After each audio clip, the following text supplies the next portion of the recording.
A ver, pensemos en esto por un segundo.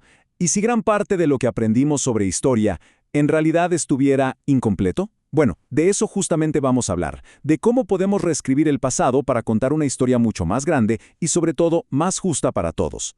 Para arrancar hay que hacerse una pregunta que parece súper básica, pero que en el fondo lo cambia todo. A ver, ¿qué es realmente la historia? Seguro la primera respuesta que se nos viene a la cabeza es la del colegio, ¿no? Que la historia es, bueno, lo que está en los libros, en los documentos. O sea, crónicas, leyes, todos esos archivos oficiales. En resumen, si está escrito, es historia. El papel manda. Pero claro, acá es donde empieza el problema. Si solo nos quedamos con lo que está escrito, ¿qué hacemos con todas esas culturas, con todos esos pueblos que no usaban la escritura? ¿Sus historias no cuentan? ¿Simplemente se perdieron para siempre? Y ahí está el meollo del asunto. Ese es precisamente el gran problema con la llamada historia oficial. Vamos a meternos de lleno a ver por qué esa versión del pasado, pues, no es la historia completa. Resulta que por muchísimo tiempo, la idea que dominó el mundo venía de Europa, y era muy clara. La única historia válida, la historia seria, era la que estaba en fuentes escritas. Y claro, la consecuencia de eso fue tremenda. Se terminó creando una definición del pasado que era súper limitada. Y peor aún, que dejaba a muchísima gente afuera. De hecho, esta forma de excluir tiene un nombre académico, pero que es muy fuerte y muy claro: epistemicidio. Suena potente, ¿verdad? Y es que significa literalmente el asesinato del conocimiento. Se refiere a cuando se borran del mapa, a propósito o no, todas las formas de saber de un grupo. El sociólogo Boaventura de Sousa Santos es uno de los que habla de esto. Y él es muy claro. No es que se nos olvidó, no. Es una eliminación de saberes. Pensemos un segundo en la dimensión de esto. Es la sabiduría de pueblos enteros, su cultura, sus historias, borradas como si nunca hubieran existido. Ok, entonces, frente a este panorama, ¿qué hacemos? ¿Cómo empezamos a reparar este vacío? Bueno, el primer paso es bastante lógico, ¿no? Escuchar. Y aquí es donde entra en juego la historia oral. Una herramienta increíblemente poderosa para, por fin, romper ese silencio histórico. La historia oral básicamente le da la vuelta a todo, porque reconoce que la palabra hablada, los recuerdos de la gente, sus experiencias, todo eso es una fuente histórica tan válida y tan importante como un documento escrito. Cambia por completo las reglas del juego. Pensemos, por ejemplo, en las tradiciones que se cuentan de generación en generación, en los relatos sobre la creación, en los testimonios de la gente que vivió un momento clave. Todo eso es historia oral, y su poder es gigante porque justo nos permite rescatar lo que se conoce como memorias subalternas, o sea, las historias de todos esos grupos que la historia oficial dejó de lado. Pero no todo es la voz. Hay otras maneras de reconstruir el pasado que van más allá de los textos. Ahora vamos a ver cómo los objetos, las cosas que podemos tocar, también nos cuentan historias y desafían esa idea de que solo lo escrito vale. Y aquí es donde la arqueología se convierte en una especie de detective del tiempo. Gracias a ella podemos reconstruir sistemas sociales súper complejos, saber cómo vivía la gente, qué comía, en qué creía, y todo sin necesidad de que hayan dejado una sola palabra escrita.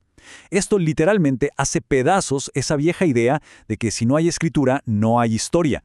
Los arqueólogos pueden descubrir cómo era su tecnología, cómo se organizaban, cuáles eran sus rituales. Todo a partir de la evidencia material.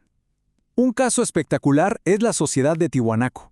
Lo que la arqueología ha descubierto ahí sobre su ingeniería, su arte, su organización, es la prueba irrefutable que desmonta por completo esas narrativas coloniales que decían que los pueblos originarios vivían en el atraso. Bueno, ya vimos las voces y los objetos. Pero podemos ampliar la mirada todavía más. Ahora vamos a meternos con fuentes que son, si se quiere, más intangibles, más difíciles de tocar, pero que son igual de importantes para armar el rompecabezas del pasado. Hablemos de la memoria colectiva. La idea es súper interesante. La historia no es algo muerto que está guardado en un libro. Es algo vivo, algo que se construye socialmente. Es el pasado que recordamos como comunidad, a través de las historias que nos contamos, de las fiestas que celebramos, de los monumentos que levantamos. Y esta memoria, que está viva, es fundamental para la supervivencia de una cultura. ¿Por qué? Pues por 3 razones clave. Primero, porque construye una identidad, un quiénes somos. Segundo, porque muchas veces funciona como una forma de resistencia cultural.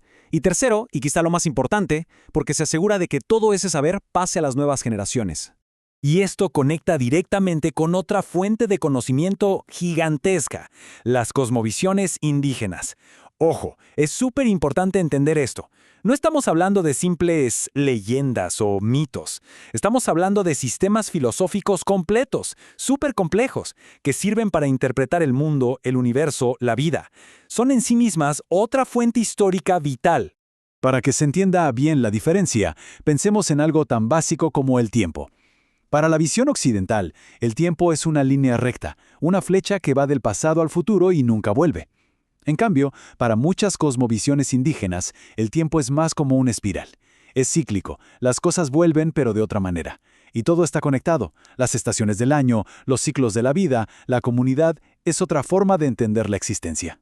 Ok, entonces, después de haber visto la historia oral, la arqueología, la memoria colectiva, las cosmovisiones, ¿qué nos queda? ¿A dónde nos lleva todo esto? Pues, a que es momento de redefinir por completo qué entendemos por historia.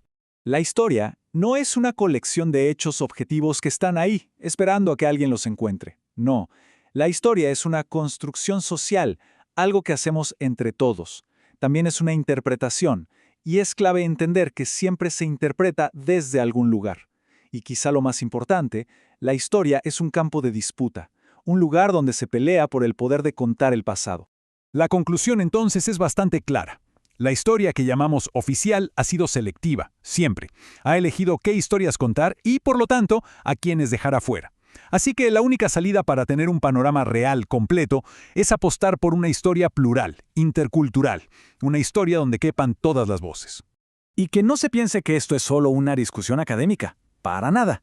Este cambio de mentalidad es un acto político y pedagógico profundo. Se trata ni más ni menos de lo que se llama la descolonización del saber, o sea, de romper con la idea de que una sola cultura tiene el monopolio de la verdad.